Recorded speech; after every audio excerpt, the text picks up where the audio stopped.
প্রচণ্ড গরমে সেদিনকার ম্যাম আমাদেরকে রুম থেকে সোজা ভার্চুয়াল রুমে নিয়ে চলে গেল, কারণ ভার্চুয়াল রুমে এসি ছিল। সবাই প্রথমে একটু রিল্যাক্স হয়ে বসলাম, আর দেন আমাদের সবাইকে আলাদা আলাদা গ্রুপে ডিভাইডেড করে দিল। ফার্স্টে আমরা বুঝিনি অ্যাকচুয়ালি ম্যাম কি করতে চাইছে আমাদেরকে নিয়ে। দেন আমরা বুঝতে পারলাম যে আমাদের এডুকেশন রিলেটেড আমাদের একটা ওয়ার্কশপ করালো ম্যাম। এখানে দুজন দুজন করে গিয়ে করতে হবে, যে একজন যা করবে তার অপোজিট সাইডের মানুষকেও তাকে দেখে সেরকম করতে হয়ে গেল। যা খুশি তোদেরকে পড়াশোনার বাইরে নিয়ে এসে যা খুশি তাই কর, তোরা সেটা পারছিস না, আমরা নাচবো। হ্যাঁ, ফার্স্টে আমাদের কিন্তু পড়াশোনার কিছু দেয়নি, কারণ আমাদেরকে একটু গেম খেলালো যাতে আমাদের মনটা রিল্যাক্স হয় আর আমরা যাতে পড়াশোনার বাইরে সবাই একা একা থাকলে বাথরুম ডান্সার হয়ে যায়।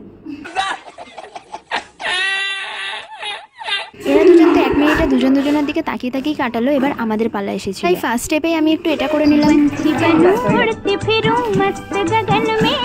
এবার সুদীপার পালা, ও একটা স্টেপ দেখালো যেটা আমাকে করতে হবে, আমিও করলাম।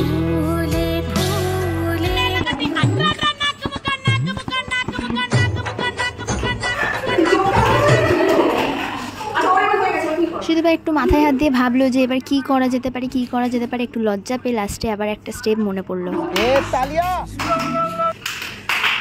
আমরা 1 মিনিটে অনেকগুলো স্টেপ করে দিয়েছি, তাই ম্যাম বললো এবার তোমরা সরে যাও। সবাই মিলে সবার গ্রুপ অনুযায়ী একে একে করে এলো আর সবাই সবার মতো স্টেপ করলো, আর সবাই তো বেশিরভাগ টাইমে হেসে হেসেই ঘরে।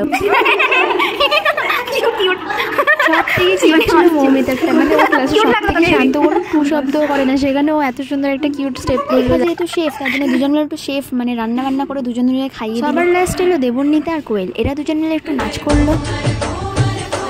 এই সব কিছুর পরে এবার আমরা ফিরে এলাম পড়ার টপিকে, কারণ আলাদা আলাদা ডিভাইডেড করে দিয়েছিল গ্রুপে। এবার ম্যাম অন্য অন্য গ্রুপে আলাদা আলাদা টপিক দিচ্ছিল, যেগুলো প্রত্যেকটা গ্রুপের একজন করে এসে সবাইকে বোঝাবে। আর আমাদের গ্রুপ থেকে আমি গেছি। কতটা ভালো খারাপ বলতে পেরেছি জানি না, তবে আজকে নতুন নতুন অনেক কিছু বুঝতে পারলাম আর শিখতে পারলাম।